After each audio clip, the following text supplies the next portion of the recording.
D'ouvrir la session de cet après-midi. Je suis Amel Lakouache. Je suis responsable des études et des parcours à l'IFRAS. Donc l'IFRAS donc, qui est un centre de formation pour travailleurs sociaux et aussi de la santé, où nous proposons des formations dans le cadre de la petite enfance, notamment donc pour les EJE, les auxiliaires de puériculture, les puères, et nous proposons aussi des CAP petite enfance. Donc, la question de la petite enfance est une de nos préoccupations majeures en IFRAS, puisqu'on a beaucoup d'étudiants qui pensent cette question. On a beaucoup de liens aussi avec les professionnels, les terrains de stage, et donc et on reste et on a une volonté d'être connecté évidemment au terrain professionnel et à la réalité de ce qui se passe aussi pour ces jeunes enfants. Alors, je suis également sociologue et c'est pour ça que je suis en lien étroit avec le GISBECO et avec Anne Dupuis.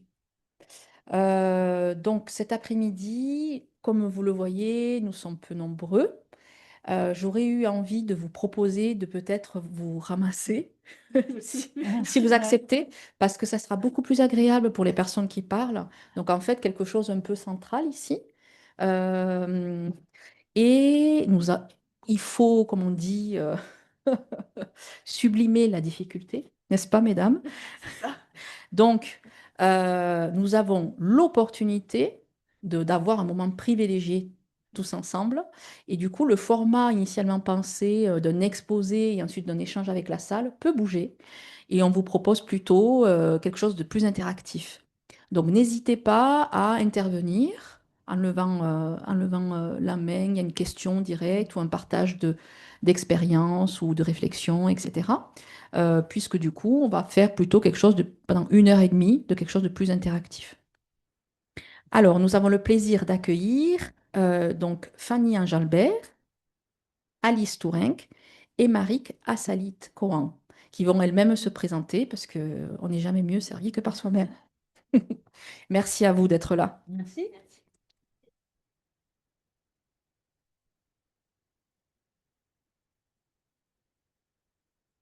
Bonjour, moi je suis Fanny Angelbert, je suis chef de service du service prévention santé inclusion.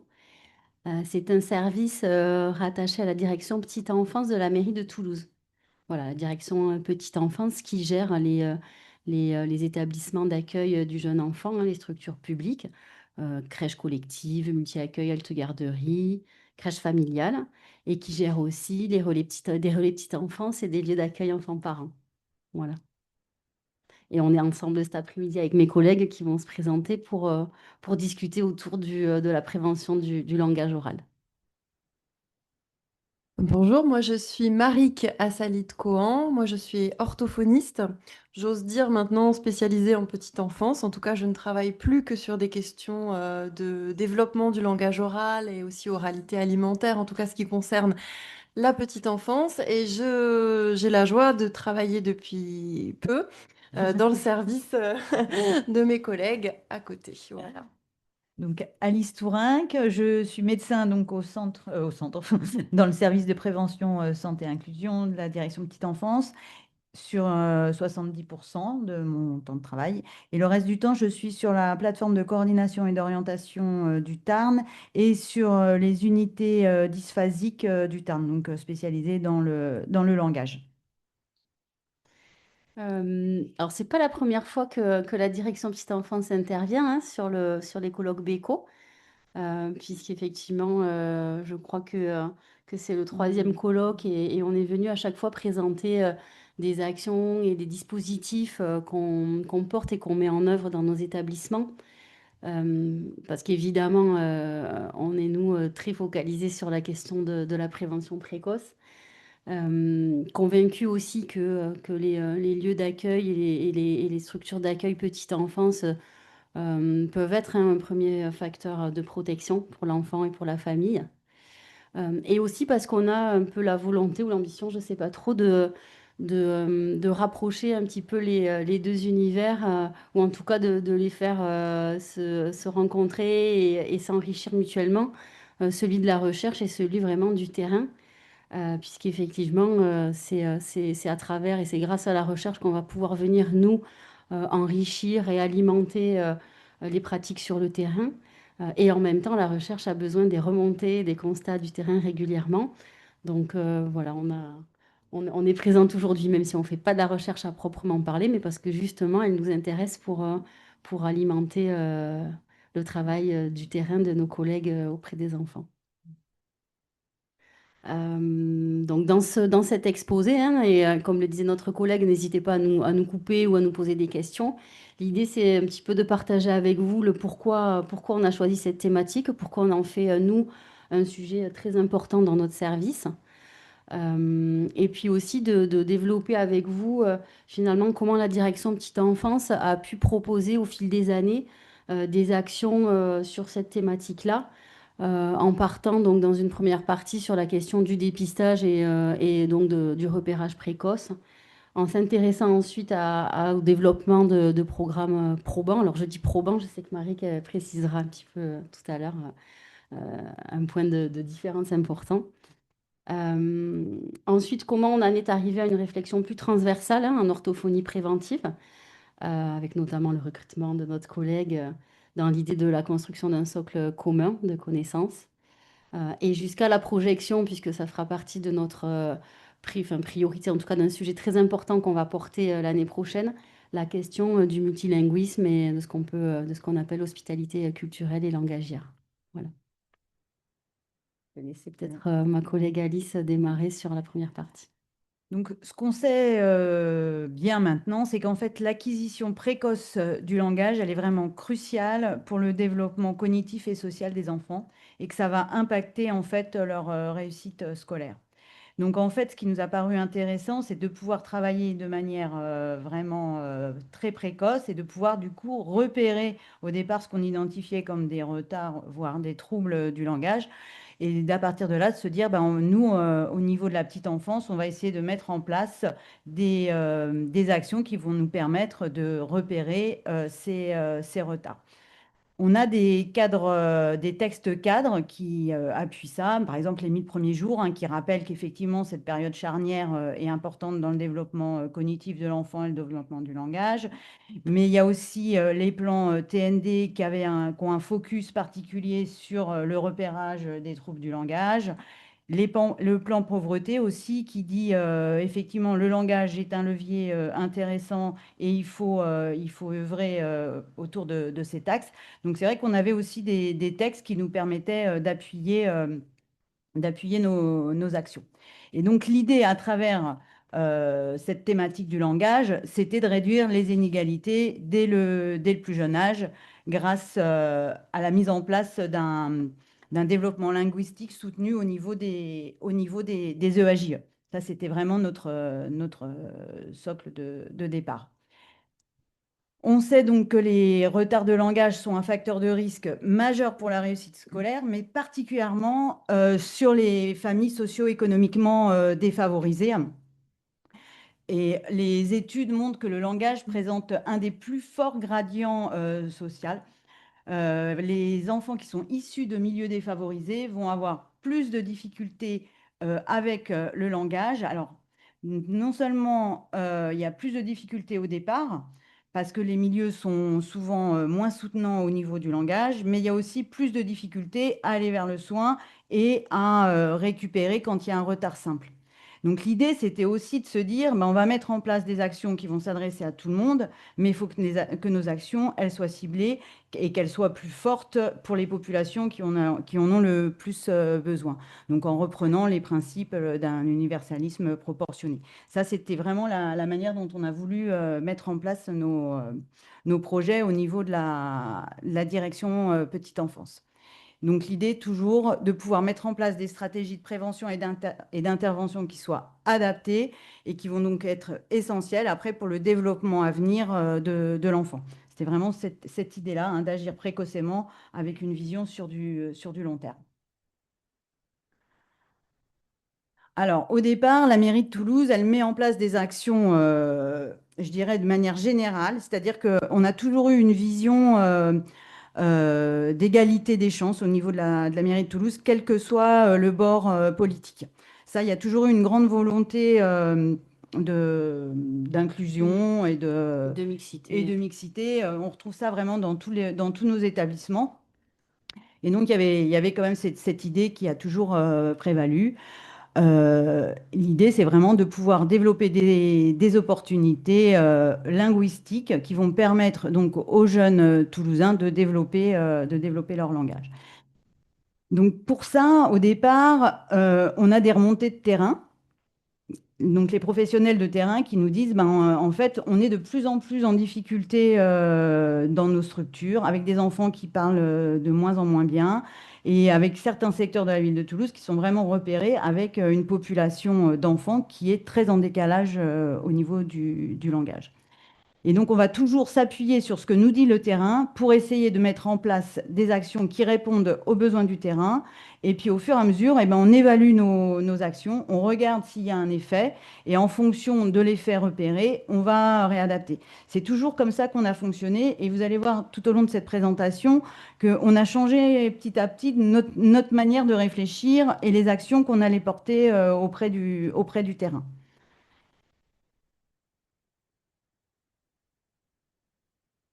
Alors, notamment pour porter ces actions, on a eu la création du service.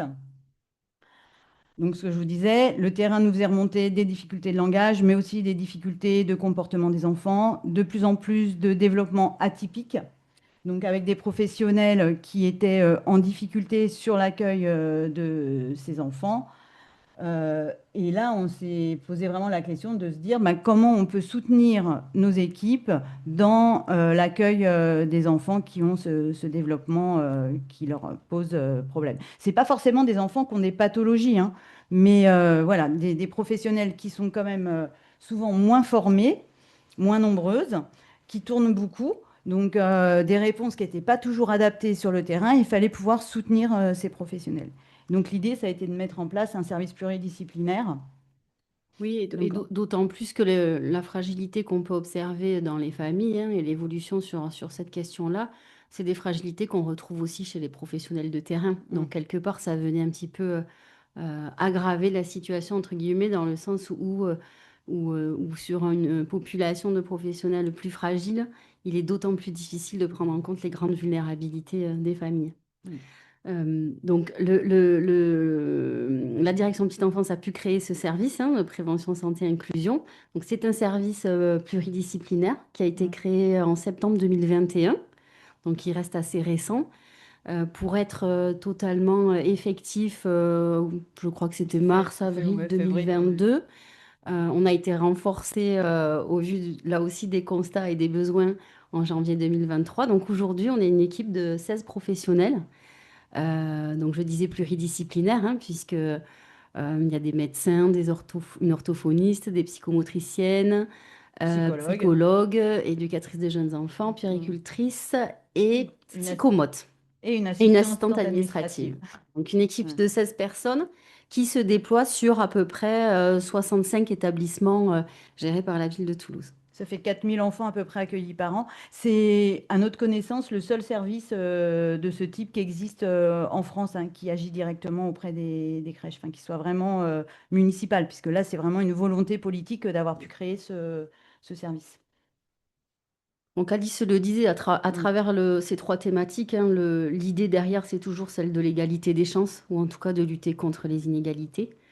Nous, dans nos interventions, on accompagne, on est ressources autant pour les structures que pour les familles, mais on collabore toujours avec les établissements petite enfance. On ne vient pas en direct auprès d'un enfant ou d'une famille, puisqu'on est rattaché vraiment à ces établissements-là. Donc, on est toujours sur quelque chose à trois, donc notre service, la structure et l'enfant et sa famille, la structure d'accueil. On intervient autant, alors je vous le fais en très synthétique, puisque la présentation du service, ce n'est pas l'objet de l'intervention, mais c'était important. Mais nous, on pourrait en parler pendant 1h30, donc j'essaye de faire synthétique. On intervient autant sur des actions ciblées que plus transversales. Alors, ciblées, c'est à la demande des structures d'accueil. Lorsque les professionnels observent des difficultés ou des inquiétudes. C'est-à-dire qu'elles peuvent être inquiètes en lien avec le développement d'un enfant, ou elles peuvent être en difficulté pour repérer et répondre à ses besoins, ou c'est parfois les deux. Donc dans ce cas-là, elles nous saisissent et le service, on intervient sur des actions de repérage à travers des observations, sur éventuellement des orientations, des consultations et des orientations si nécessaire, beaucoup sur de l'accompagnement d'équipe pour les aider à repérer, à comprendre les besoins de cet enfant-là et en mettre en œuvre en fait dans la structure des actions pour y répondre. Sur les actions transversales, on est beaucoup sur des actions formatives. C'est une grosse partie de notre travail, puisque l'idée, c'est vraiment d'enrichir l'environnement de vie de l'enfant.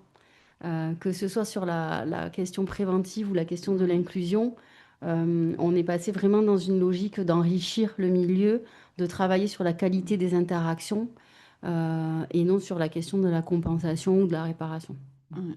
Et puis, l'idée est vraiment de faire monter en compétence les professionnels qui accueillent les enfants, puisque comme on vous le disait, c'est vrai on a actuellement des difficultés de recrutement qui ne sont pas liées à la ville de Toulouse, ce sont des difficultés au niveau national, au niveau de la petite enfance. Et du coup, on se retrouve quand même aussi avec des professionnels qui sont de moins en moins formés. Et donc, c'est important de pouvoir, à travers ces actions formatives, essayer de compenser un petit peu le niveau de connaissances. Donc, les actions, elles peuvent prendre vraiment différentes thématiques. On a bien sûr autour du langage, mais aussi autour des troubles du neurodéveloppement, autour de l'alimentation, autour des violences intrafamiliales. Enfin, voilà, on a vraiment un panel assez varié. Varié Voilà. et qui part à nouveau des besoins des équipes. C'est-à-dire que nous, on construit au fur et à mesure avec, grâce à la pluridisciplinarité de l'équipe, on a différents niveaux d'expertise, et on construit avec elles les prochaines thématiques en fonction de ce qu'elles vivent, de ce qu'elles traversent et des besoins qu'elles ont. Voilà. Sur les actions transversales, on est aussi sur le déploiement de dispositifs innovants. Donc, on a aussi cette curiosité d'aller voir un petit peu ailleurs ce qui se passe, d'aller expérimenter des programmes, des actions. Donc, ça, on rentrera notamment un peu plus dans le détail avec... Là, on en parle dans la prochaine partie. Voilà. Des actions de prévention et de promotion à la santé, etc. On s'inscrit dans une dimension partenariale et ça fait aussi partie de la vie du service. L'idée, c'est d'avoir un accompagnement global autour de la famille et donc une vision systémique et puis de travailler sur on le dit un petit peu comme ça, mais la question du décloisonnement. C'est vrai que parfois, les différents acteurs autour de la famille peuvent avoir quelques difficultés à travailler ensemble ou à se parler, ou en tout cas pas cette habitude-là. Et ça, c'est un gros travail qu'on mène avec des collègues, mais c'est vrai que être plus en lien avec la MDPH, avec la PMI, avec l'ARS, avec l'éducation l'éducation nationale. nationale. Alors, il y a des partenariats qui sont plus faciles que d'autres, on ne dira pas lesquels. Mais c'est un enjeu essentiel par rapport à l'environnement de vie d'un enfant et à l'accompagnement d'une famille. Et on s'inscrit évidemment dans le réseau de santé publique de façon globale. Oui. Pardon, je vous laissais terminer la slide, mais j'avais des questions à la slide d'avant. Par rapport à la date de création, là, je vois les remontées de terrain. Est-ce que vous avez perçu que ces remontées de terrain qui allaient difficulté de l'acquisition de langage étaient en lien avec la période de confinement, de Covid? Non, ça a commencé avant. Ouais. Non, ça a commencé avant parce que là, comme ça, on a l'impression que c'est très rapide. Le terrain nous fait remonter des difficultés, puis le lendemain, il y a un service qui est créé.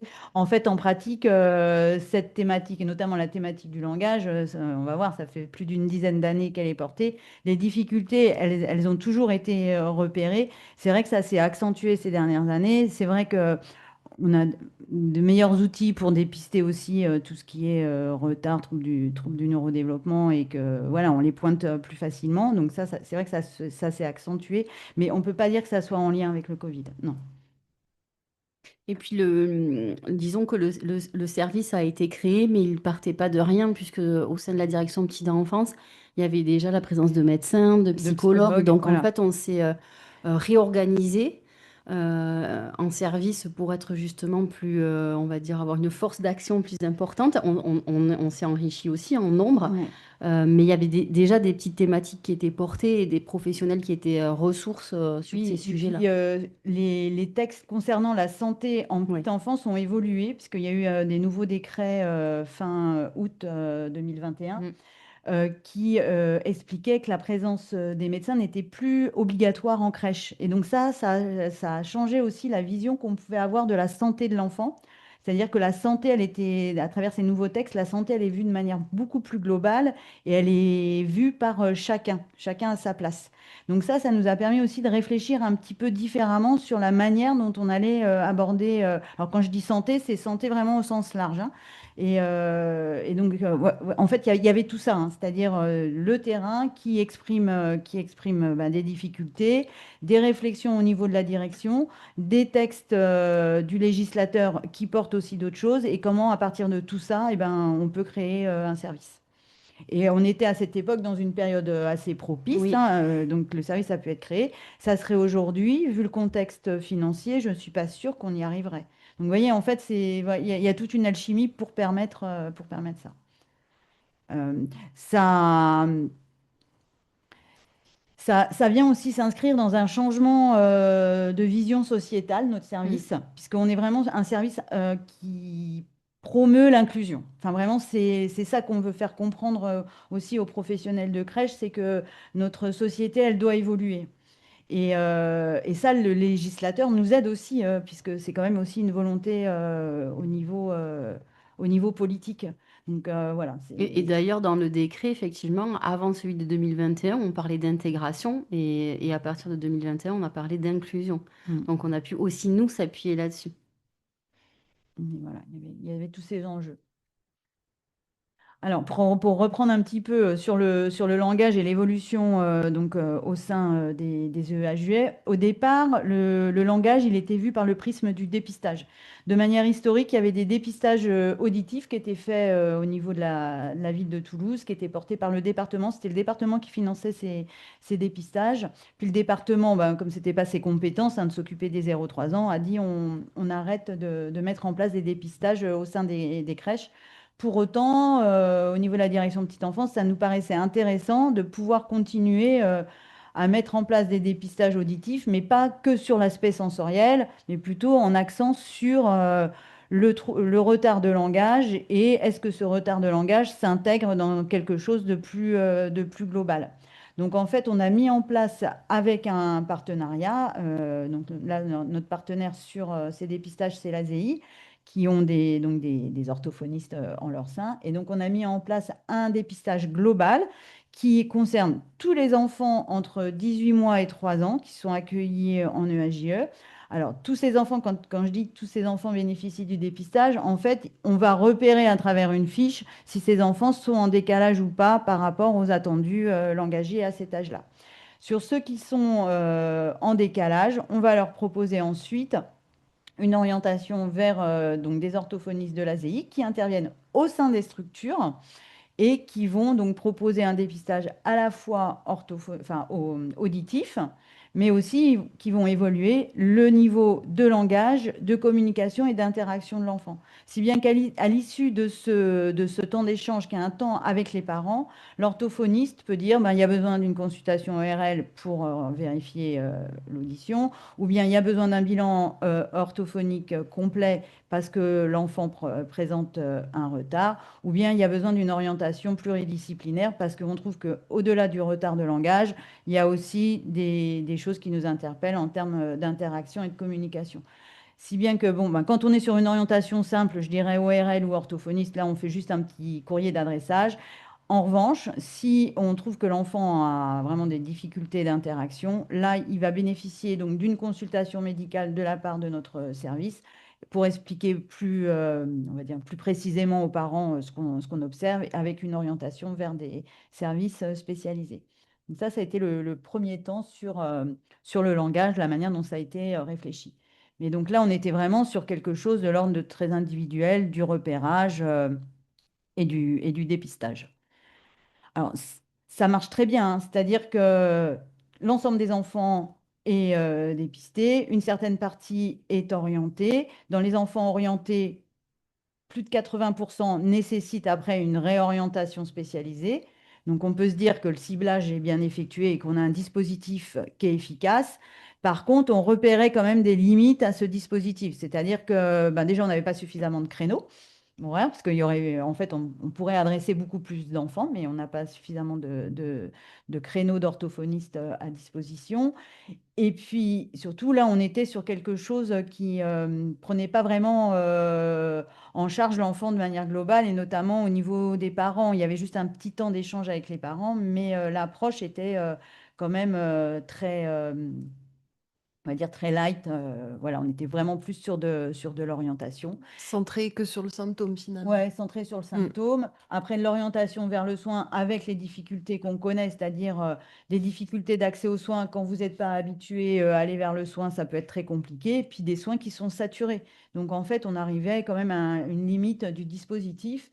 Et là, on s'est dit, en fait, ces difficultés langagières qu'on repère, ces écarts à la norme qu'on repère dans les structures, il faut proposer aussi autre chose. On va continuer ces dépistages, mais essayons de réfléchir un petit peu autrement le langage. Et comme le soulignait Marie, que c'est une action qui ne couvre pas du tout la question du milieu, hein. Pas d'intervention ou très peu sur le milieu de l'enfant, que ce soit auprès des parents ou auprès des professionnels. Voilà. Est-ce qu'il y a des questions sur cette première partie? Sur de où on vient par rapport à la préoccupation du langage oral? Oui.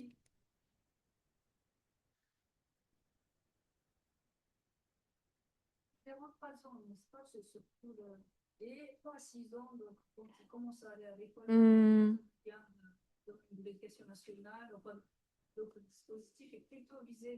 Oui, alors nous, on est petite enfance, donc nous, on est 0-3 ans. Et après, effectivement, ça fait plus partie de nos Ouais. compétences. Alors, Jusqu'à ce que l'enfant soit en crèche, en fait. Voilà. Parce que la petite enfance, nous, en tout cas, notre périmètre, en termes d'âge, c'est les 0-6. L'école étant obligatoire à 3 ans, sauf exception, on les a jusqu'à 3 ans. oui. Oui. Mm. Mm. C'est vrai qu'avant tout petit, c'est moins évident et peut-être qu'il n'y a pas de dispositif équivalent. Mais deuxième question, c'était au niveau disons, saisir même le langage, mais aussi d'autres aspects du développement du bébé. Il y a des baby tests comme Brené Lésile ou autres. Mais est-ce que, avec le réseau de pédiatres, est-ce que c'est quelque part le rôle aussi à date prévue de faire des tests rapides, même Alors, nous, quand on repère un enfant qui a un développement atypique, on fait toujours le lien avec le médecin de l'enfant. Mais ce dont on se rend compte, c'est qu'il y a quand même pas mal d'enfants qui ont des suivis que très sporadiques.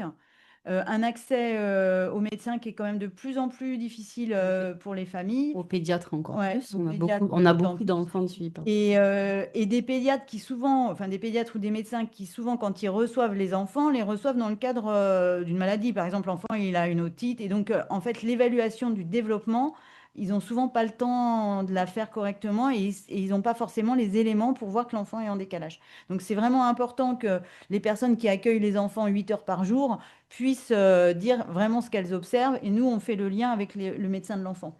Mais on fait... Oui, oui. Après, il y a des généralistes qui sont très bien formés et qui sont très au fait. Mais en fait, quand vous recevez l'enfant en 5 minutes, vous n'avez pas le temps de voir tout, quoi, en fait. Donc, voilà. Donc, on essaye, voilà, de faire le lien.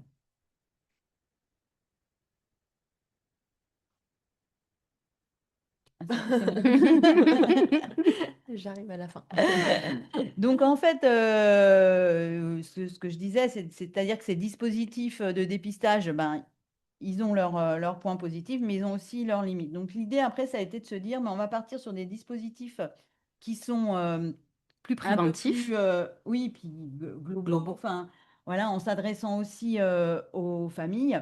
Et alors, pour ça, c'est ce que disait Fanny au début, nous, on est un service qui est toujours un petit peu curieux, qui s'intéresse un petit peu toujours à ce qui se fait ailleurs, et on essaye toujours de faire des liens. Il y a beaucoup de personnes dans le service qui peuvent avoir des activités aussi en dehors du service. Donc tout ça, en fait, ça participe aussi à la richesse du service. Et c'est vrai qu'on on s'est intéressé à ce que faisait Occitadis. Donc, je ne sais pas si vous connaissez cette association, mais qui est une association en fait qui œuvre sur la prévention précoce au niveau du langage. Alors, ils ont plusieurs, on va dire plusieurs casquettes. Hein. T'en diras Je peux peut-être présenter le mot. après Ouais. si tu veux, ouais. Et donc, en fait, on s'est rapproché de cette association qui, du coup, nous a présenté un état des lieux des dispositifs qui existaient en petite enfance en termes de prévention précoce. Et lors de cette présentation, c'est vrai qu'il y a eu des dispositifs qui nous ont paru très intéressants et qu'on a voulu essayer de mettre en place au niveau des EAJE. Alors, je vous présente Occitadis, que je connais bien aussi par ailleurs. Donc, Occitadis, c'est une association, comme son nom l'indique, qui agit sur l'Occitanie et qui, à la base, effectivement, s'occupait des enfants qui avaient ce qu'on appelait à l'époque les troubles 10, maintenant on appelle TND, donc d'où le nom Occitadis.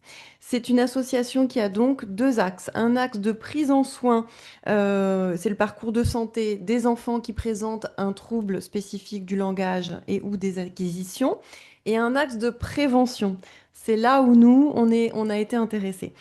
Cet axe de prévention, il a été créé comme tel. C'est l'ARS, donc l'Agence régionale de santé Occitanie, qui a mandaté Occitadis en 2018 dans le but d'écrire une stratégie de prévention des difficultés d'acquisition du langage oral. Donc en fait, pour ce cahier des charges, je dirais que le langage oral était vraiment le socle et déjà la priorité. Voilà, parce qu'après, Occitadis est aussi amené à s'intéresser aux difficultés d'acquisition du langage écrit, du calcul, des compétences psychosociales. Mais on voit que déjà, ils ont commencé par ce qui pour moi est le commencement, c'est-à-dire le langage oral. Euh, donc en fait, Occitadis, la stratégie, l'ADN de cette association, c'est vraiment de s'appuyer quand même sur les données de la science. C'est pour ça que Occitadis a participé aux précédentes éditions de Beko, parce qu'ils ont vraiment toute leur place dans ce contexte entre science et application sur le terrain. Donc, il y a une revue de littérature qui a été faite concernant les dispositifs de prévention en langage oral. Il y a des dispositifs qui ont été repérés, des dispositifs déjà existants. Hein. Le but, c'était pas d'en créer, c'était de repérer ce qui existait déjà pour avoir déjà un petit recul sur ce qui fonctionnait ou pas en France ou dans les pays francophones et même à l'international. Ensuite, lors d'un workshop, donc c'était en mars 2021, une quinzaine de porteurs de projets a été invitée à présenter en fait leur dispositif. Et puis, il y a eu une sélection de 5 programmes qui a été faite par des experts. Donc, les experts étaient transdisciplinaires. Hein. Il y avait des chercheurs en sciences du langage, en sociologie, en santé publique, des orthophonistes, des acteurs de terrain, des acteurs aussi de l'éducation nationale. Et donc, ces experts ont ensuite sélectionné ce qui semblait le plus prometteur. Je vais expliquer après ce que c'est prometteur et probant. Euh, donc, il se trouve que lors de ce workshop, notre médecin curieux était présente en tant qu'auditrice. Et du coup, ça t'a intéressé, ces programmes. De même que, inversement, le fait que la mairie de Toulouse s'intéresse au programme, ça a intéressé Occitadis, puisqu'Occitadis avait besoin de terrain d'expérimentation pour déployer ses programmes. Voilà. Alors du coup, je fais une petite distinction. Effectivement, les programmes qui ont été choisis sont des programmes dits prometteurs. C'est-à-dire qu'ils répondent à un cahier des charges selon une certaine méthodologie scientifique. Charge ensuite à la recherche de montrer qu'ils sont probants, c'est-à-dire qu'ils ont un effet d'impact sur le terrain. Voilà. On est en cours, en fait, hein, on espère, on croise les doigts, de montrer que ces programmes vont passer de prometteurs à probants. Mais vous voyez qu'il y a quand même des critères scientifiques, des critères retenus par la recherche pour s'intéresser plus à ce programme-là qu'à un autre. Alors, maintenant, je vais vous laisser écouter la chef de projet prévention d'Occitadis qui s'appelle Valérie Katkoff, qui était présente mercredi et jeudi, puis qui là est à un autre congrès. Et en fait, c'est un partenaire vraiment intéressant sur la collaboration et elle nous explique bien comment est construit le maillage en fait entre les partenaires et comment c'est ça qui est efficace finalement.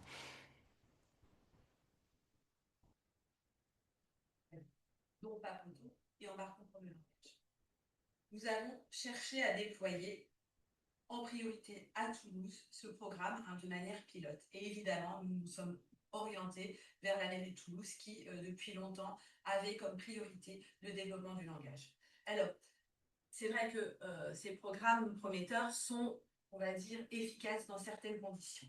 Et il y a des dimensions d'efficacité. Ces dimensions d'efficacité, je prends ma feuille, c'est la nécessité d'une approche systémique et écologique, l'intégration des déterminants sociaux du langage selon un principe d'universalisme proportionné, une co-conception avec les parties prenantes, une accessibilité et une équité dans la prestation des services et une intégration intersectorielle. C'est pour ça qu'il fallait travailler avec des structures et des partenaires qui avaient déjà un fort réseau, un fort maillage et une véritable culture du développement du langage. La mairie étant justement le partenaire idéal. Donc, nous sommes venus vers eux en leur proposant ces programmes qu'ils connaissaient déjà, puisqu'ils avaient aussi participé à ce workshop, et nous avons réfléchi ensemble à la manière de les déployer.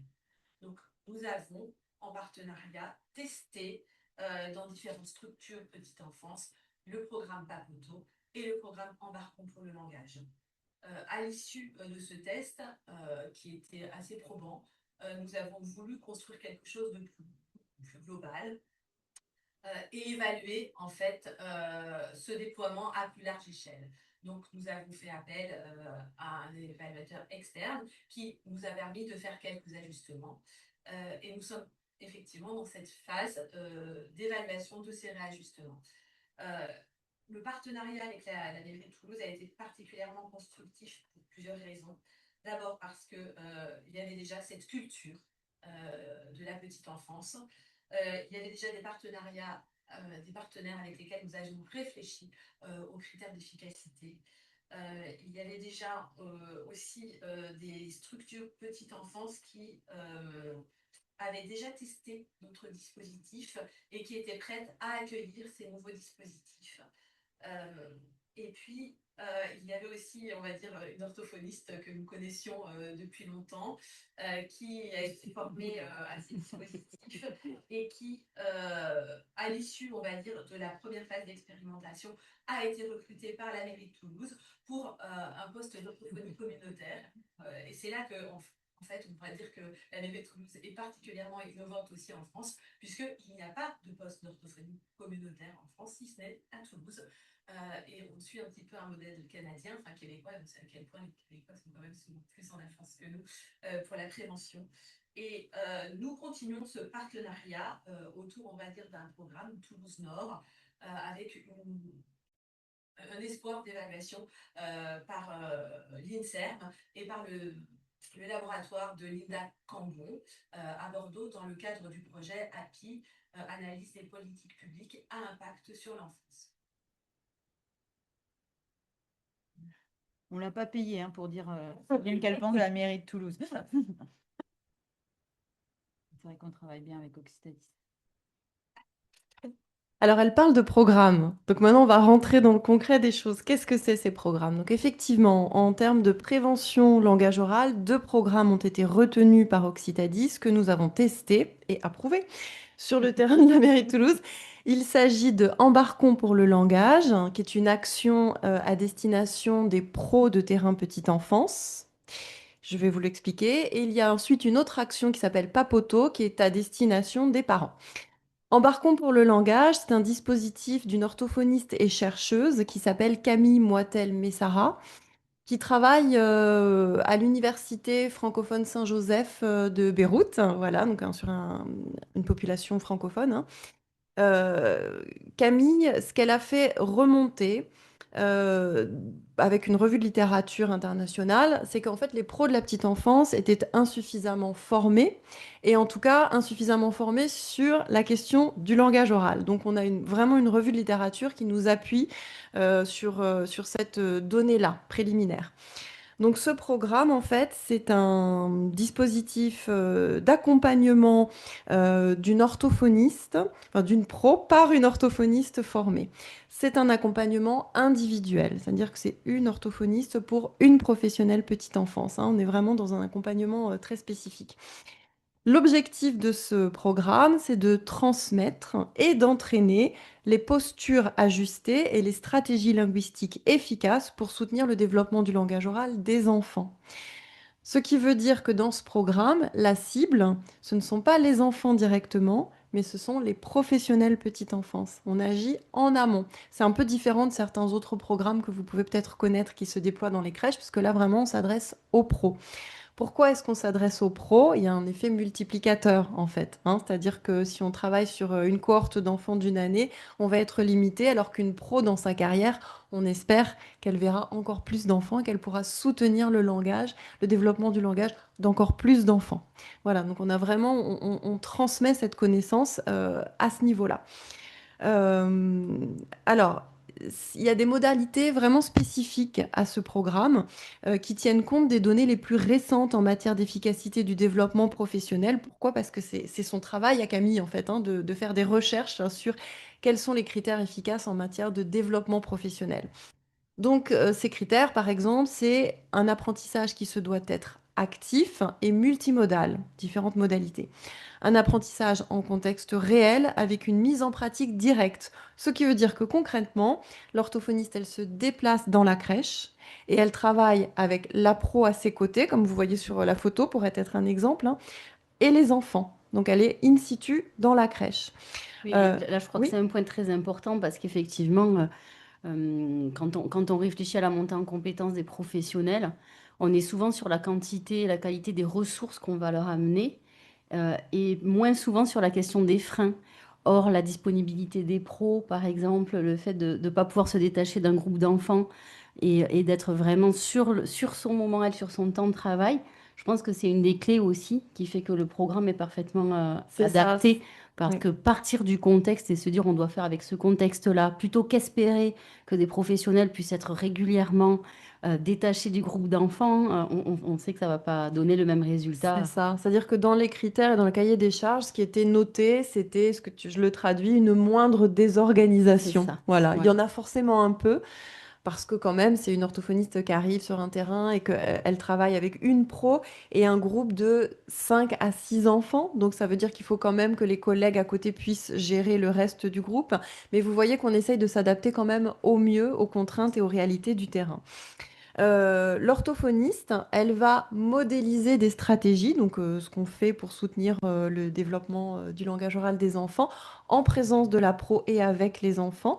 Et ensuite, elles vont s'entraîner toutes les deux à pratiquer cette stratégie. Donc vous voyez, c'est quelque chose de vraiment très pratique, hein. Dans les données aussi d'efficacité du développement professionnel, on parle d'association de nouvelles connaissances à celles issues de l'expérience des participants. C'est-à-dire qu'on espère quand même qu'il y a aussi cette relation d'horizontalité, de collaboration entre une pro qui fait son travail tous les jours sur le terrain et une orthophoniste qui est effectivement experte du développement en langage, mais qui n'est pas l'experte du groupe, par exemple, hein. Voilà, donc il y a vraiment cette notion de collaboration. On prend en compte aussi les besoins de manière individualisée, hein, puisque c'est une formation quand même en one-to-one, hein. Et puis, ça c'est intéressant, il y a aussi l'application d'un dosage d'intervention suffisant et démontré efficace pour un changement réel et durable. Ce qui veut dire que le one-shot, ça fonctionne pas pour un changement de pratique. Donc là, ce qui a été réfléchi, c'est vraiment une certaine intensité d'intervention.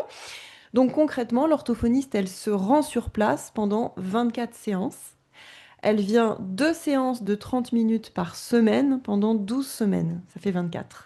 Donc 2 fois par semaine, une demi-heure avec une pro. En fait, on double, c'est-à-dire qu'on vient pour 2 pros. Donc on vient 1 heure par jour, 2 fois par semaine. C'est tout un montage, mais après ça roule. Voilà, ce qui est important aussi, c'est l'engagement mutuel des partenaires. Il faut une orthophoniste qui soit convaincue de la prévention précoce, qui soit formée à ce dispositif, et il faut des pros, bien sûr, qui soient volontaires pour participer à ce programme. Et une direction d'établissement qui permette cette organisation-là, donc à travers une réflexion sur le roulement des professionnels et tout ça. Donc c'est important parce que sinon ça mettrait voilà, Exactement. pas toutes les bonnes conditions. Voilà. C'est ça, ça fait partie, ça fait partie des leviers, hein, on apprend en fait en pratiquant ce programme-là, on a appris quels étaient les ingrédients qui étaient importants et notamment, comme dit Fanny, hein, effectivement, le soutien de la direction, la disponibilité de la direction à ce programme, mais c'est un ingrédient essentiel. Donc, la façon dont ça a été monté, c'est que Occitadis, avec les budgets de l'ARS, a formé les orthophonistes et a rémunéré les orthophonistes pour aller sur le terrain dans les crèches de la mairie de Toulouse. Pas que les crèches de la mairie de Toulouse, on a aussi déployé ce dispositif ailleurs dans l'Occitanie et sur d'autres structures. Mais voilà, effectivement, la mairie de Toulouse a été un partenaire, je dirais, initial, quoi, hein. Donc ça, c'est l'action vers les pros de terrain petite enfance. Et puis on a un deuxième dispositif, hein, qui s'appelle Papoto. Papoto, c'est l'acronyme de parentalité pour tous. Ce dispositif, il a été créé par Gaëlle Gernalec-Lévy, qui travaille, elle, en Île-de-France. Mais elle a proposé son programme lors du workshop en mars 2021. Il a été retenu. Et donc, le deuxième lieu de déploiement de Papoto en France, après l'Île-de-France, c'est l'Occitanie. On a une grosse, voilà, on a maintenant une remontée sur des grands chiffres parce qu'on a pu déployer Papoto partout. Qu'est-ce que c'est Papoto? Papoto, ce sont des ateliers de guidance parentale avec appui de petites vidéos pédagogiques. Pour cela, on crée un petit groupe de parents volontaires, autour de 8-10 parents. Les enfants sont les bienvenus pour permettre l'accessibilité à tous, avec une animatrice spécifiquement formée par Occitadis à la méthodologie Papoto.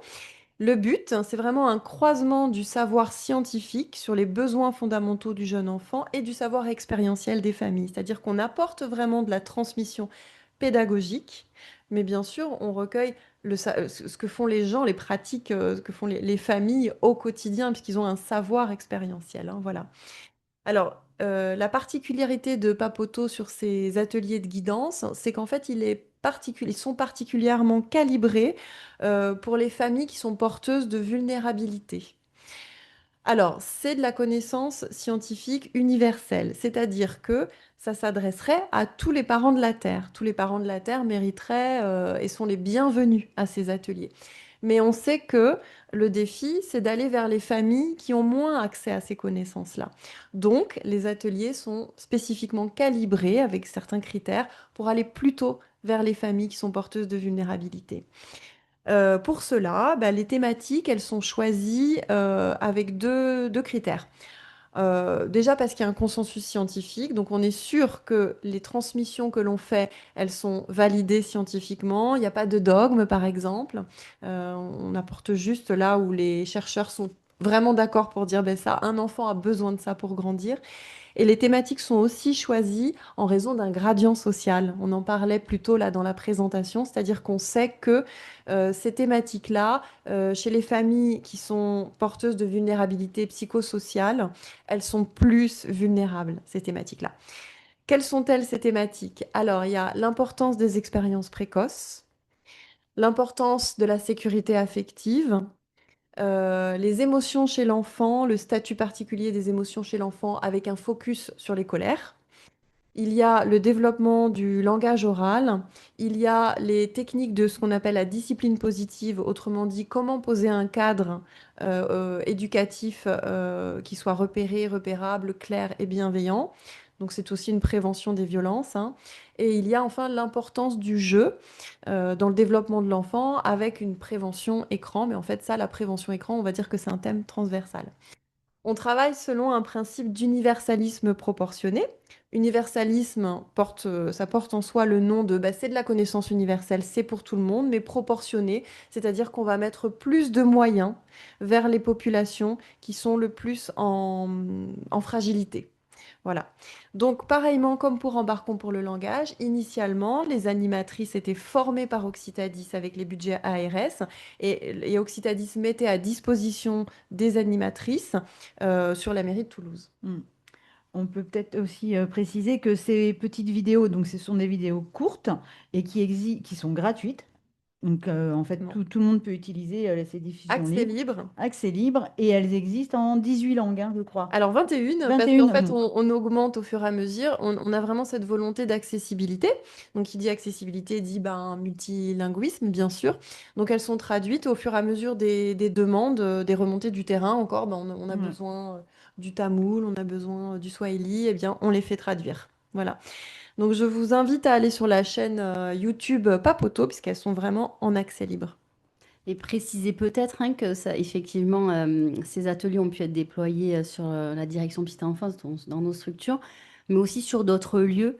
C'est des ateliers qui ont été proposés, enfin des formations à l'animation de ces ateliers, et des ateliers aussi d'ailleurs, sur la PMI, sur des centres d'accueil d'hébergement d'urgence. Oui. Voilà, donc ça c'est important aussi. L'idée, c'est bien Aussi. sûr d'aller vers les familles, hein, parce qu'on sait très bien, et voilà, si vous êtes des pro-terrain, vous savez comme ça peut être difficile de mobiliser les familles, d'autant plus des familles qui vivent des stress psychosociaux très importants par ailleurs, donc leur proposer de venir s'intéresser à la parentalité, c'est pas gagné, quoi.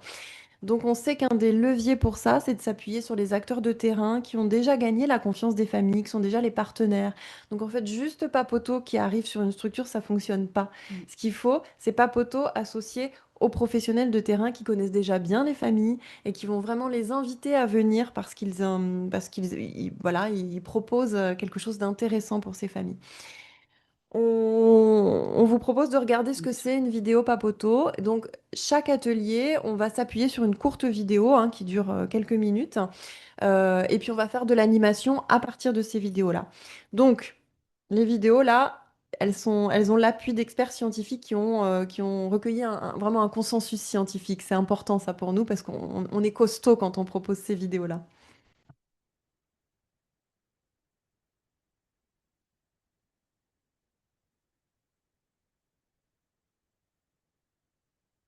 Lorsque le bébé naît, son cerveau n'est pas terminé. Il va continuer à évoluer pendant de nombreuses années. Les connexions entre les neurones, c'est-à-dire les branchements, vont se multiplier. Plus les branchements seront nombreux dans le cerveau, plus celui-ci fonctionnera correctement. Comme dans un réseau électrique. Plus il y aura de branchements électriques dans la maison, plus elle sera éclairée. Ces connexions vont se mettre en place et se renforcer selon ce que l'enfant voit, entend, ressent. Si l'enfant entend beaucoup de langage, les branchements seront nombreux dans la zone du cerveau réservée au langage. C'est chez les tout petits enfants que la croissance du cerveau est la plus forte. Après, le cerveau continue d'évoluer, mais moins fort et moins vite. Si un enfant vit avec des adultes qui prennent soin de lui, le regardent, lui sourient, lui parlent, son cerveau va enregistrer ces belles expériences et les branchements vont se renforcer dans des zones utiles pour son développement. Au contraire, chez un enfant qui vit des situations tristes avec des adultes qui s'occupent peu de lui et ne répondent pas à ses besoins ou à ses questions, le cerveau aura moins de branchements et ce sont des connexions moins intéressantes pour son développement qui vont se renforcer. On peut rallumer les lumières plus tard, dans les zones utiles, mais cela demande du travail. Lorsque les lumières ont été allumées très tôt dans le cerveau de l'enfant et au bon endroit, grâce à toutes les petites expériences positives de tous les jours, tout est plus simple ensuite pour lui, à l'école et dans la vie. Donc, un petit mot sur le principe d'animation. Voilà, le principe d'animation de ces ateliers, j'y étais hier après-midi. Voilà, c'est qu'on est amené à faire des pauses très régulières pour expliquer ce qui vient de se dire et surtout solliciter les échanges et solliciter ce que les parents en ont compris, comment ça se passe chez eux. Et puis, c'est pas un café des parents. Donc, en fait, on doit vraiment tenir le fil de nos transmissions, là, tenir le fil des notions clés que l'on veut apporter aux parents. Voilà. La convivialité n'est pas en sus, la convivialité est un outil. C'est-à-dire que c'est des moments qui sont vraiment agréables et sympas. Donc, c'est des vidéos qui ont été faites à destination des parents, mais si certaines d'entre vous travaillent en crèche, je pense qu'elles sont particulièrement intéressantes aussi. On les utilise au quotidien avec les équipes de crèche. Est-ce qu'il y avait des questions sur ces programmes que sont Embarquons pour le langage et Papoto? On peut continuer alors. Voilà, oui.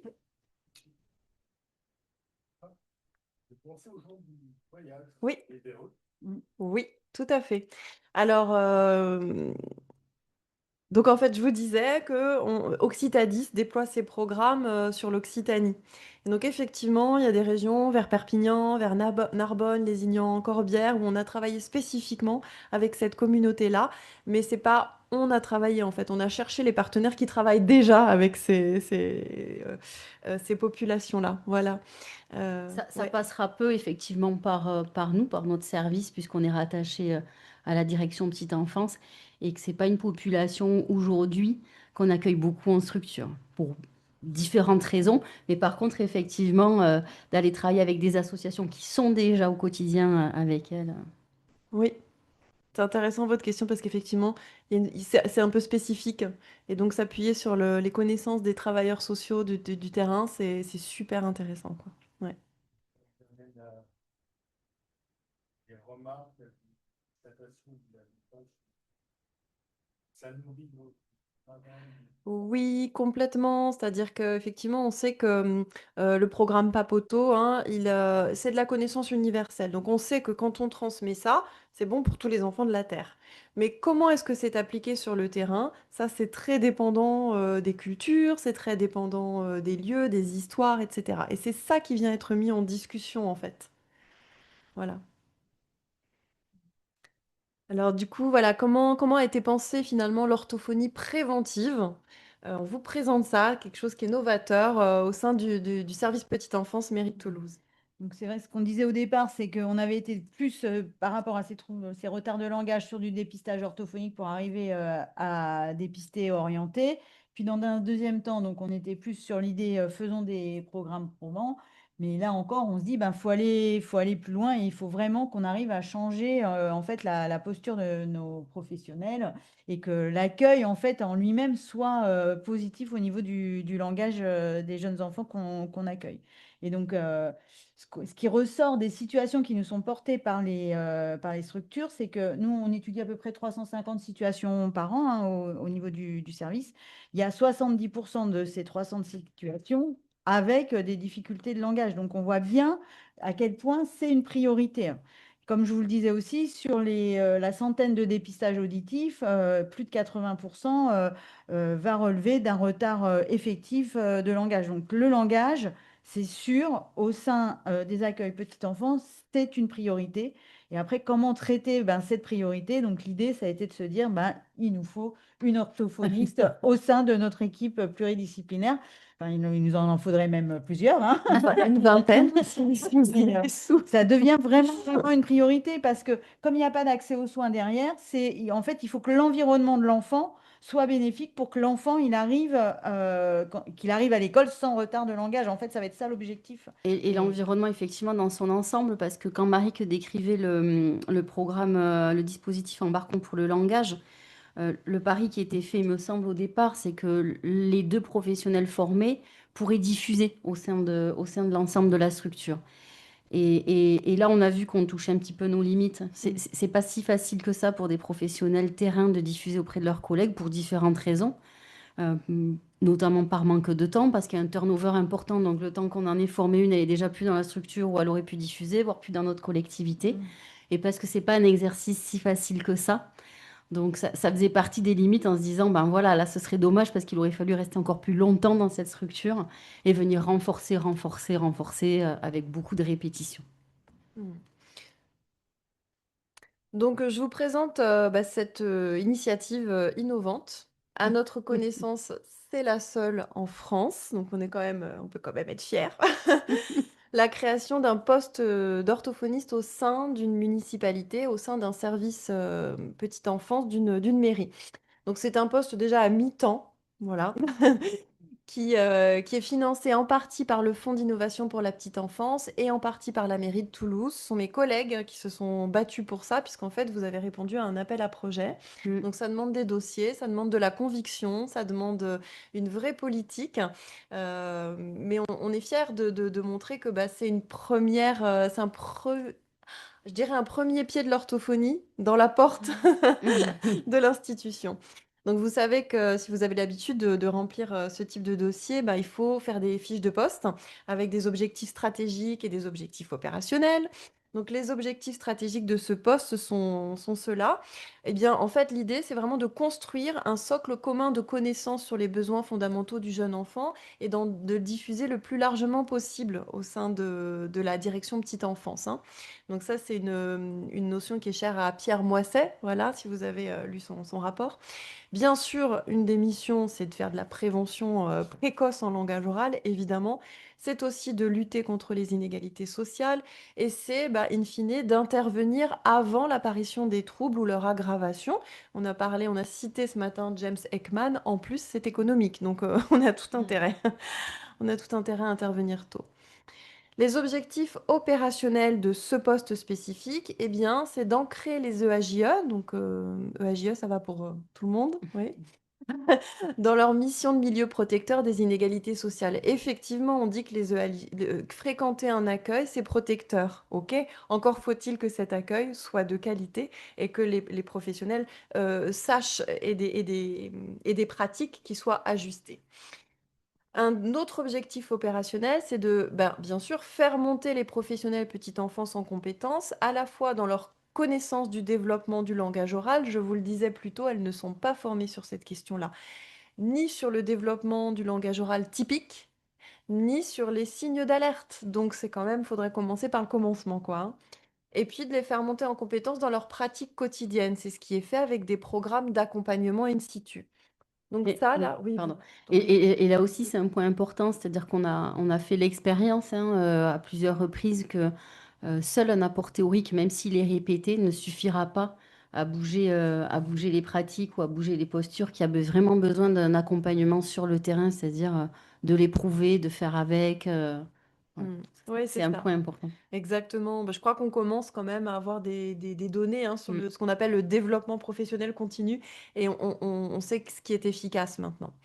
Donc voilà, ces deux points-là, non, pardon, voilà, les faire monter aussi en compétences dans leur pratique quotidienne et aussi un accompagnement des familles, faire de la guidance parentale pour soutenir les pratiques de soutien au développement du langage oral. Et en fait, ça, là, ces deux points, c'est vraiment cette idée d'équiper l'environnement de l'enfant. Puisqu'en fait, c'est ça qui va compter, c'est l'environnement de l'enfant. On parle quand même d'enfants qui ont des contrats moi je suis toujours stupéfaite, mais de 10 heures par jour parfois, hein. Enfin, c'est ce qu'on me dit, hein. Donc 10 heures par jour en EAJE. Donc ça vaut le coup quand même. Ce serait sympa d'équiper les professionnels qui sont avec eux pendant ces heures-là dans la journée. Enfin, j'ai aussi une petite mission qui me tient à cœur d'actualisation des connaissances, hein, de veille scientifique en termes de développement du langage oral et développement professionnel continu, de savoir quand même de quoi on parle et ce que la recherche nous dit. Enfin, tout ça, je dirais que ma mission première, une des missions premières de ce poste, hein, c'est finalement de promouvoir comme base essentielle la qualité des interactions. Ce matin, Michel Van den Broek en a parlé, hein. Il pensait que pour lui aussi, ce qui est essentiel de toute façon, avant tout, c'est la qualité des interactions. Ce schéma-là, je l'ai pris, c'est trop petit, je suis désolée, mais je l'ai pris à Odette Sylvestre, hein, on ne voit pas son nom. En fait, ce qu'elle montre, c'est que pour arriver à un développement langagier optimal, eh bien, il y a cette pyramide inversée et la base de cette pyramide, c'est l'interaction, la qualité des interactions entre les adultes et les enfants. Ensuite vient la stimulation langagière. Je le tourne autrement. Si on fait de la stimulation langagière sans s'intéresser à ce qui se passe dans la qualité entre les interactions, eh ben, ça va durer longtemps. Donc, il vaut peut-être mieux commencer par le commencement, encore une fois, et venir nourrir ce qui se passe dans la relation et voilà, en enfant. Et les orthophonistes en cabinet nous le disent beaucoup, C'est ça. que parfois elles sont effectivement pas vains, mais en tout cas quand même C'est ça. Faire de la stimulation ouais, si l'environnement n'est pas l'environnement n'est pas partie équipé. prenante. Ouais. Bah, ça fonctionne pas et puis, ça prend du temps, ça prend de l'énergie, ça prend de l'argent si on va dans une, dans une, visée, peu politique, hein. Donc nous, on a vraiment cette idée qu'il faut mettre le paquet là-dessus et donc en fait, c'est ce que vous faisiez déjà de vos, Mm. avant mon arrivée, si je puis Mm. dire et donc ce poste a été créé, je l'ai pas dit, il y a 6 mois, hein, c'est très récent. Oui, parce que peu importe finalement les dimensions qu'on veut travailler avec les équipes, hein, que ce soit la question de la sécurité affective ou autre, on en vient toujours à la question des interactions et de la qualité des interactions. Et effectivement, Marie, quand tu parlais de socle commun de connaissances, ça a été aussi pouvoir, nous, au sein de notre équipe, travailler ce socle commun, puisqu'effectivement, c'est la question de la pluridisciplinarité qui est essentielle dans notre service, mais pour autant, euh, peu importe la professionnelle qui se déplace et son expertise métier, on va porter des choses communes, notamment sur la question du langage, sur la question des interactions, sur la question de la sécurité affective. Et donc, c'était important qu'on puisse, nous aussi, pour que ce socle commun soit bien diffusé, bah, le partager entre membres de l'équipe. Ce qui n'efface en rien la pluridisciplinarité, mais pour autant, on portera ces connaissances communes et ça diffusera mieux. Alors un petit tour de qu'est-ce que ça veut dire, une interaction de qualité? Quand ça fonctionne bien, eh bien, il y a ces 5 ingrédients. Donc, il y a pas comment je pourrais dire ça? Dans la majorité des cas, ça fonctionne bien. Heureusement, il y a pas une orthophoniste derrière chaque parent, vous êtes d'accord? Simplement, pour des pros, ce serait quand même bien, à minima, qu'elles soient informées de ça et qu'elles soient formées là-dessus. Donc les 5 ingrédients d'une interaction de qualité, selon, Odette Sylvestre, hein, qui est une chercheuse et orthophoniste, québécoise. D'abord, c'est la sensibilité. C'est le fait que l'adulte soit sensible aux signaux de communication de l'enfant, les repères, que ce soit des signaux qui soient verbaux ou non verbaux. Ensuite, c'est la réactivité. C'est une chose de les repérer, mais il faut y répondre. Donc, on propose d'avoir une réponse qui soit prompte et contingente avec ce qui se passe. Ensuite, la réciprocité, c'est-à-dire qu'une fois qu'on a répondu à l'enfant, ce qui est très efficace, c'est de l'engager dans un tour de rôle. C'est de proposer un truc en plus pour que l'enfant puisse se maintenir dans cette interaction. Encore une fois, on ne parle pas que de stratégie langagière, là, on parle vraiment de communication humaine, hein, finalement. Ensuite, le quatrième ingrédient, c'est la chaleur. Comme je disais tout à l'heure, la convivialité, ça vient pas en sus, c'est un outil. La chaleur, c'est reconnu aussi comme étant essentiel pour favoriser eh bien, le développement hein, de l'enfant et l'appui au développement, c'est-à-dire quel rôle se voit l'adulte dans l'apprentissage de l'enfant. Est-ce que il profite des opportunités qui lui sont données d'interaction pour apporter quelque chose à l'enfant en termes de développement linguistique ou cognitif. Voilà. Quand on a ça, on peut faire de la stimulation langagière, ça fonctionnera, mais déjà ça, c'est la base. Alors je vais aller un peu vite parce que le temps nous manque. C'est un poste qui est absolument ben, innovant en France, mais en fait, certainement que ça existe déjà, ou en tout cas quelque chose qui s'en rapproche au Québec. Et au Québec, ça s'appelle l'orthophonie communautaire. Donc nous, on n'en a pas encore en France, si ce n'est voilà, mon poste qui se rapproche le plus de ça. L'orthophonie communautaire, c'est une approche préventive qui encourage la stimulation du langage chez les jeunes enfants, qui requiert l'implication d'une multitude de partenaires soutenus par une orthophoniste pour faire équipe avec les parents dans le développement de leur enfant. Ben, vous voyez, en fait, c'est ce que nous, on espère. Je ne vais pas rentrer dans les détails parce qu'on n'a pas le temps malheureusement. Si ça vous intéresse, il y a ce site agirto.org qui explique quels sont les différents types d'interventions d'une orthophoniste communautaire. Voilà. On espère juste que ça fera des petits, on espère que ce poste va se pérenniser, s'installer, qu'il y aura une culture en fait, hein, voilà, de l'orthophonie au service, euh, au service des municipalités par exemple et des services petite enfance.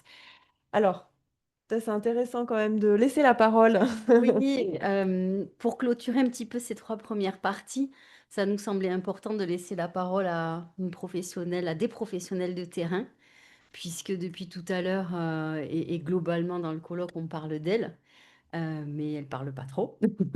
Donc l'idée, c'était de leur laisser, voilà, d'avoir leur témoignage et de les diffuser.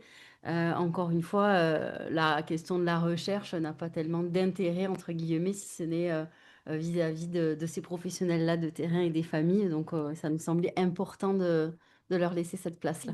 Donc, c'est 3 professionnels qui travaillent pour la mairie de Toulouse, dans les crèches de la mairie de Toulouse et qui ont participé au programme Embarquons pour le langage. Et vous allez voir comment elles traduisent ce qu'elles ont vécu. Nous, on est là en termes de stratégie, en termes de posture, en termes d'ingrédients scientifiques. En fait, c'est ça qu'elles vivent et c'est intéressant.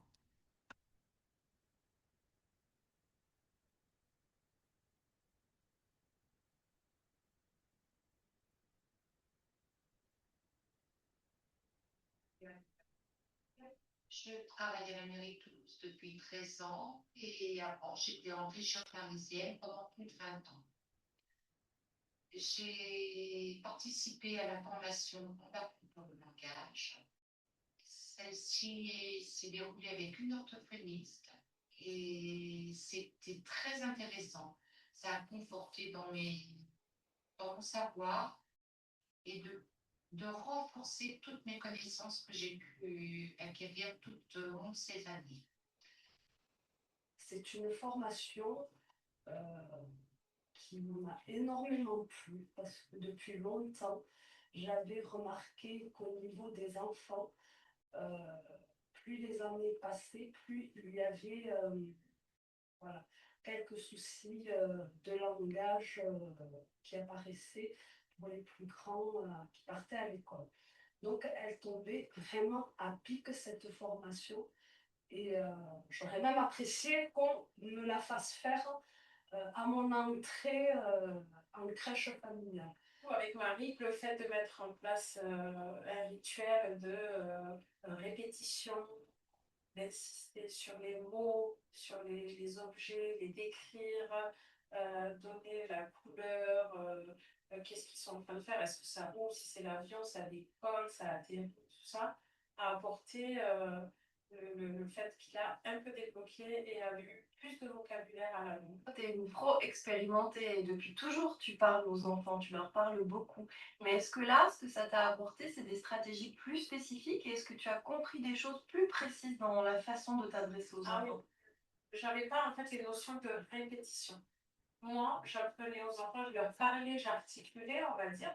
J'étais beaucoup dans l'articulation, les reprendre si un mot n'était pas bien dit. Moi, c'est tout ce que j'avais comme base, en fait.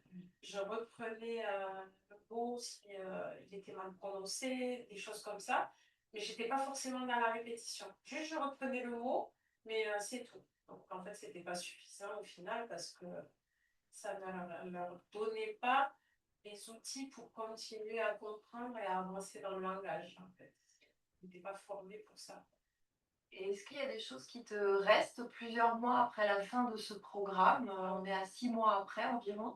Est-ce qu'il y a des choses que tu pratiques encore parce que tu es convaincue que ça fonctionne? Oui, je suis toujours dans la répétition, toujours dans l'allongement, la description, l'exagération, je le fais souvent. Je fais la personne émerveillée sur le truc qu'ils ont fait. Ils adorent ça. En plus, ça marche vraiment. Ça quand on dit waouh, ah ouais, c'est une voiture. Oh là là, tu l'as trouvée où? Mais comment t'as fait? Mais elle est de quelle couleur? Ben voilà. Il suffit de le dire d'une certaine façon et ça va leur créer de l'envie et la joie de décrire l'objet et tout ça. Quand ils arrivent à parler, en tout cas, ça les aide. Les méthodes que j'applique aujourd'hui vraiment au quotidien et avec lesquelles je suis le plus à l'aise, c'est la répétition, vraiment. La répétition, voilà, il faut répéter. On le faisait automatiquement, mais pas autant en fait. Et c'est vrai que de répéter régulièrement, même à travers le jeu, quand on répète avec les enfants, ils répètent après nous aussi. Et voilà, c'est au quotidien que je l'applique et je vois que ça marche réellement. Et l'allongement aussi, j'aime beaucoup cette méthode, voilà, d'allonger, voilà,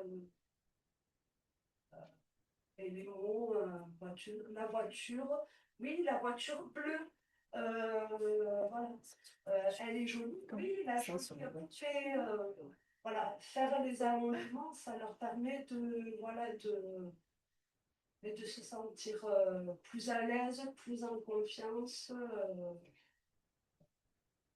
Voilà. Après, il y a la posture, le ton que l'on emploie, vraiment. Moi, j'ai été ravie de cette formation. J'ai vraiment, elle m'a beaucoup apporté. Il ne faut surtout pas oublier qu'un enfant a besoin de temps pour nous répondre. Ça, c'est très important. Ça nous paraît long pour nous, mais pour eux, il faut que ça montre sa peau plus facilement. Il faut des fois répéter 2, 3 fois la même consigne, mais l'enfant arrive toujours à le faire. C'est super et j'ai pu l'appliquer même dans le cadre privé. J'ai beaucoup de neveux et nièces en bas âge et du coup, je partage mon expérience avec les frères, les sœurs et tout le monde. Et puis, je l'applique aussi moi directement avec les neveux et nièces quand je suis avec eux, quoi. Et tu vois que ça change quelque chose. Tu constates que les enfants sont plus sensibles et plus, ils réagissent plus lorsque tu es dans ces pratiques-là. Alors, ils sont plus concentrés. Pour un enfant qui s'éparpillait, par exemple, faisait un peu tout et n'importe quoi à la fois, dès que je suis dans la description où je joue moi et je parle en jouant toute seule, l'enfant va automatiquement s'intéresser à ce que je suis en train de faire, va lâcher ce qu'il faisait et hop, il va être attiré par ça parce qu'il voit que je suis en train de m'amuser, mais bien que j'ai l'air de me régaler. Donc, du coup, hop, il vient et il veut apprendre aussi, il veut me connaître, il parle avec moi, il essaye. Voilà. Donc, je l'ai appliqué un peu en dehors du travail aussi, ça m'a servi et je pense que ça va me servir, même c'est sûr, pour les futurs enfants qu'on va garder. Est-ce que tu as trouvé qu'effectivement, sur le soutien au développement du langage de ces enfants-là, il y avait quelque chose de solide et qui les faisait entrer beaucoup plus facilement dans la communication? Oui, oui, ils rentrent beaucoup plus facilement dans les communications, ils verbalisent mieux leurs émotions. Ils peuvent aussi interagir beaucoup plus facilement avec les autres enfants pour que justement ils puissent montrer soit leur contentement ou leur mécontentement. Ils sont vraiment adhérents à tout ce programme-là. Mais moi, je dirais même pas un programme, c'est une façon de vivre et d'exprimer. Il faut parler à l'enfant, oui, mais il ne faut pas parler pour parler. Voilà, donc on voit comment ça les a imprégnés, hein, parce que moi j'ai en tête toutes les stratégies qu'on a vues, toutes les postures, et puis voilà, le mot de la fin, Véronique, c'est une façon de vivre. C'est super. Voilà, enfin, en dernière partie, on va vous exposer l'avenir 2026. On pense que c'est urgent, important, nécessaire de s'intéresser au plurilinguisme dans les crèches. Donc on est toujours sur la question du langage et on est sur la question de l'inclusion de tout le monde, l'accessibilité à tous dans nos EAJE. Donc on vous fait vraiment humblement aujourd'hui état de nos projets. On n'est pas des expertes en plurilinguisme, on n'a pas encore fait une revue de littérature exhaustive, on a juste pour ce colloque, on a mis nos idées, on a mis nos envies, et puis voilà, on reviendra peut-être dans quelques années avec des résultats. Mais en tout cas là vraiment c'est à l'état d'envie et de projet. Et puis c'était pour vous montrer aussi le déroulé effectivement de partir de la question du dépistage il y a une dizaine d'années à qu'est-ce qu'il nous reste à travailler. Alors il nous reste beaucoup de choses à travailler, mais effectivement on ne pouvait pas parler de langage oral et d'égalité des chances sans parler de multilinguisme.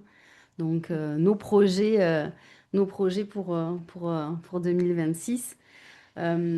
Toujours pareil, quand on veut produire une action, quand on veut travailler autour d'un projet, l'idée c'est de partir du contexte, la réalité du monde aujourd'hui, hein, qui est un monde multilingue et multiculturel, ça fait toute sa richesse. La crèche est un bout de représentation de ce monde-là. Donc aujourd'hui, la question du plurilinguisme en crèche, c'est la norme. Pour autant, même si c'est la norme, on est assez loin dans nos pratiques. Donc, c'est pas une exception que de se dire il y a plusieurs langues familiales au sein de la structure. Est-ce qu'il faut qu'on mette en œuvre quelque chose? Je crois qu'il faut partir du constat que la norme, c'est celle-là. D'autant plus, je dirais, dans les crèches toulousaines, on en a un petit peu parlé, mais c'est vrai que La façon dont elles ont été portées et pensées, c'est vraiment d'accueillir dans leur sein une mixité sociale et culturelle, de par la typologie des contrats, puisque dans les crèches toulousaines, il y a des contrats, des types de contrats qui s'adressent particulièrement aux familles qui ne travaillent pas ou qui sont en recherche d'emploi, pour lesquels des partenaires auraient pu repérer des vulnérabilités. Donc, et ça, dans toutes les crèches, pas que dans les crèches, on va dire, des quartiers prioritaires. Donc, ça veut dire que toutes les crèches, y compris celles du centre-ville, ont une belle mixité à l'intérieur. Le constat, c'est aussi de la même manière que la crèche représente une réalité d'un monde multilingue, elle n'échappe pas non plus à des phénomènes de discrimination linguistique. Donc, comment dire, ça se repère et ça se constate à différents niveaux. Par exemple, le fait que certaines langues sont plus valorisées, plus reconnues que d'autres. On va le dire comme ça, mais c'est vrai que quand on croise un enfant qui parle anglais dans sa famille, on se dit quelle chance, ça va lui ouvrir des possibilités, c'est extraordinaire. Bon, un enfant qui parle wolof au sein de sa famille, souvent on va se dire, j'espère que ce sera pas trop compliqué pour lui. C'est ça. Et malheureusement, c'est quand même quelque chose qui perdure un petit peu. Ou bien on le remarque dans la difficulté d'accueillir différentes langues au sein de nos institutions, alors même que les écoles bilingues sont prises d'assaut. Donc il y a des choses un peu paradoxales qui reflètent quand même aujourd'hui encore une forme de discrimination linguistique qu'on peut appeler glottophobie. C'est notre contexte aussi. Et enfin, le contexte, c'est que la crèche, c'est la plupart du temps le premier lieu de rencontre pour une famille, notamment pour les familles allophones, avec une institution française. Donc la façon dont on va les accueillir leur langue, leur culture, faire place à, donne malgré tout des indications sur ce qu'ils vont projeter de ce que la société française leur fait comme accueil. Et cette expérience-là, cette première expérience, elle peut être assez déterminante on va dire, positivement ou négativement. Donc, on a d'autant plus d'attention à y mettre. Un petit tour du côté des connaissances scientifiques, mais je ne vais pas faire une conférence sur le multilinguisme en quelques minutes, bien sûr. Mais enfin, en tout cas, nous, j'espère qu'ici, dans la salle, on est convaincus de l'importance de la langue maternelle et qu'il n'y a plus aucun débat là-dessus. J'aime beaucoup, moi, le double iceberg qui date quand même de 1980. Donc, voilà, ça fait quand même une bonne quarantaine d'années. Avec cette interdépendance des langues, c'est-à-dire que dans le cerveau, il n'y a pas deux répertoires, mais les choses, elles sont en mouvement, elles interagissent, elles s'enrichissent, elles sont malléables au niveau des deux répertoires. Donc on sait très bien depuis très longtemps au niveau de la recherche et au niveau des professionnels et qui plus est en orthophonie, l'importance de valoriser, de renforcer cette langue maternelle. On dit maintenant même langue familiale et on dit même aussi maintenant langue spontanée parce que langue maternelle, c'est un peu un déterminisme de dire faut que ce soit la langue du pays dans lequel la mère est née. Mais en fait, non, la langue spontanée, qu'est-ce qui vous vient le plus spontanément avec votre enfant? Donc on sait depuis longtemps que c'est important de valoriser ça. Alors une des hypothèses, c'est qu'il y a certaines données scientifiques qui mettent, je l'ai relu ça récemment, jusqu'à 40 ans pour arriver sur le terrain.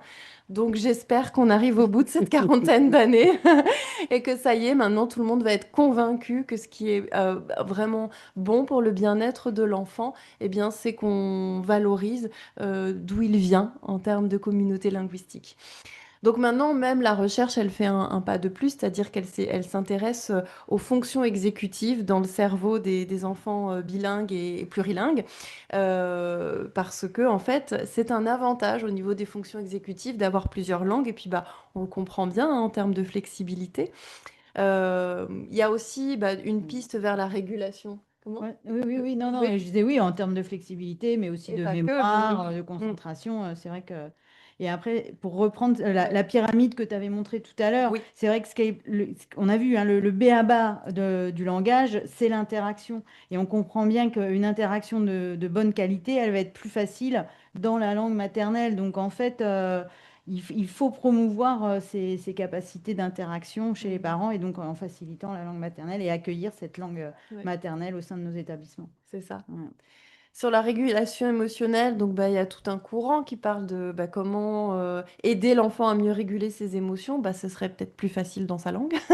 Et puis, Fanny, toi, tu as travaillé en crèche longtemps, puis tu disais pour les pros aussi, dans leur langue. Voilà. Oui, pour les pros aussi, c'est-à-dire que elles-mêmes ont pu se censurer, entre guillemets, par rapport à leur propre culture ou à leur propre langue. Là, c'est pareil, on pourrait en parler longtemps. Je crois qu'à un moment donné, on a un petit peu confondu la question du professionnalisme et on a peut-être été un peu loin sur quelque chose d'un peu aseptisé qu'on attendait des professionnels, sans faire place à leur propre culture, leur propre langue. Or, pour accompagner l'enfant dans sa régulation émotionnelle, il faut soi-même savoir se réguler, être un bon régulateur. Et pour elle, ça peut être beaucoup plus complexe quand on ne fait pas place à cette identité-là. Donc, on a vraiment quelque chose à réfléchir, c'est-à-dire que ce qu'on met en œuvre là, et on le voit un peu plus tard si on a le temps, mais toutes les pensées qu'on a là concernant la place de l'enfant, la place de la famille dans ce qu'il est, doit aussi se questionner du côté des professionnels. Ensuite, un gros chantier qui nous arrive là, c'est les compétences psychosociales. On va en entendre parler, je pense, pendant quelques années. Mais c'est pareil, c'est quand même peut-être bien plus facile d'arriver à acquérir des compétences psychosociales optimales quand on est déjà dans sa langue maternelle, quoi, ou langue familiale. Effectivement, tout ça, en fait, finalement, ça nous parle de ce dont on fait la promotion tout le temps, c'est-à-dire le besoin de sécurité. Oui, encore et toujours. Encore et toujours. Quelques constats de terrain pour vous dire ce que nous, on observe. Alors, j'ai mis possible pour nuancer, mais ça arrive encore. Possible représentation inconsciente erronée des pros sur le multilinguisme. C'est-à-dire qu'en fait, il y a encore, malgré tout, une confusion entre la qualité des interactions et la langue d'origine. Parce qu'en fait, n'importe quelle langue sur la Terre est efficace, évidemment. Ce qu'on observe, c'est le résultat de certains manques de qualité d'interaction avec l'enfant. C'est pas l'effet de la langue. C'est comme si on confondait le social et la langue. Effectivement, chez les familles qui sont plus fragiles au niveau socio-économique et psychosocial, je dirais, statistiquement, il y en a plus sur nos territoires qui viennent de langues étrangères. Mais c'est une statistique et c'est pas du fait de la langue, c'est pas du fait de la culture, c'est un constat social. C'est là dont vient la confusion. C'est pour ça qu'il n'y a pas, je pense, une pro qui dirait à une maman australienne non, non, non, vraiment, faudrait mieux pas parler anglais. Par contre, on va avoir des pros qui ont encore ce conseil erroné de dire parler en français plutôt qu'en arabe. Voilà. Donc on voit bien que ce qui est confondu, c'est la langue et la qualité des interactions. Donc nous, on veut lutter contre ça. Donc ce qu'on peut voir, c'est que au pire, on peut encore voir malheureusement des pros qui pensent que le bilinguisme, c'est un frein et que du coup, il faut lutter contre la langue familiale, on va dire. Au mieux, on a des pros qui pensent que non, c'est bien d'avoir deux langues, mais qu'il y a quand même la langue de l'institution et qu'on est quand même sur une institution où la langue d'accueil, c'est le français. Donc voilà, nous, c'est sur ces terrains-là qu'on voudrait agir. Oui, avec l'idée aussi que finalement, ce qu'il faut en premier, c'est faire commun. Ça, et je pense que c'est pas que sur la question de la langue, mais c'est quand même une confusion qui traverse, je pense, pas mal de domaines. On peut pas faire quelque chose, on peut pas faire commun, on peut pas créer une histoire commune sans s'asseoir et sans se baser sur quelque chose. Donc, la véritable question, c'est de pouvoir consolider, reconnaître et valoriser ce qui fait d'abord la singularité, la différence, pour ensuite aller vers du commun. Et je crois que de le travailler dans ce sens-là avec les professionnels, ça évitera aussi ces confusions et puis parfois, on va dire un petit peu le tiraillement qu'elles ont, parce que l'idée pour elles, c'est de se dire, cette maman ou cet enfant aura plus de chance s'il il parle vite le français, parce que c'est la langue avec laquelle il sera le plus à l'aise, il aura le plus de chances de réussite. Et donc on saute toute l'étape de se dire, non, justement, on consolide sa langue maternelle ou familiale, et ensuite on ira ensemble vers le français.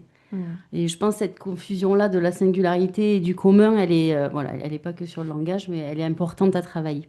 On a vraiment pas le temps, mais dans les constats de terrain, je vois encore une pro me dire oh, tu sais, des fois, bon, bah, si elle a une crise ou si elle pleure, bon, je lui dis un petit mot dans ma langue, en arabe, hein, mais elle le dit comme si presque elle s'excusait. Oui. Alors que moi, je dis, mais heureusement que tu lui as dit que tu l'as accueilli dans sa langue, je te remercie de l'avoir fait comme ça. Donc on voit bien que vraiment, on a à repenser nos modes de fonctionnement langagier dans nos établissements. Ça s'appelle les politiques linguistiques éducatives et donc c'est notre prochain chantier. Alors comment faire rentrer les différentes langues et les différentes cultures, bien sûr, dans les crèches? Donc on a listé tout ce qu'on avait envie et tout ce qu'on pouvait faire. C'est absolument pas exhaustif, c'est absolument pas encore travaillé. Mais on a ces On idées-là. a ces idées-là pour outiller les crèches justement à mieux accueillir ces langues-là. Il y a un outil très très intéressant qu'on utilise déjà, enfin qu'on a déjà déployé et je pense qu'il faut qu'on accompagne mieux maintenant.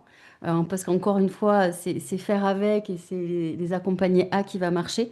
C'est l'association du Lala qui propose différents kits et notamment des kits petite enfance qui sont drôlement riches et intéressants qui propose des outils pré-pensés, qui propose des formations en ligne et des choses assez pratico-pratiques pour les professionnels. Donc, nous, on a équipé pas mal de structures avec ces kits. On en a mis un là, si ça vous intéresse de le feuilleter tout à l'heure. Donc, c'est un des outils Voilà.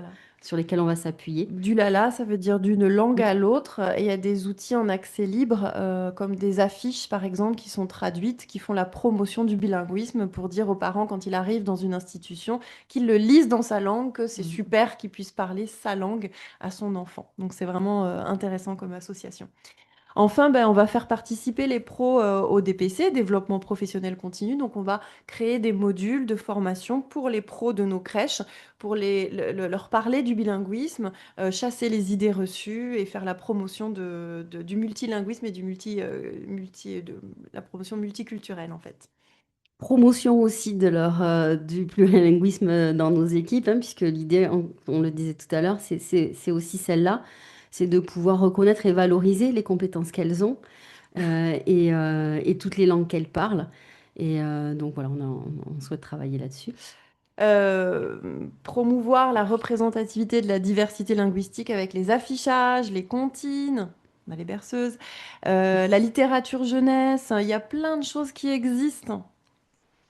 Participer à la Journée internationale de la langue maternelle de l'UNESCO, puisqu'effectivement, tous les 21 février, c'est une manifestation internationale. Jusqu'ici, nous, dans les crèches, on ne l'a pas apporté, c'est vrai.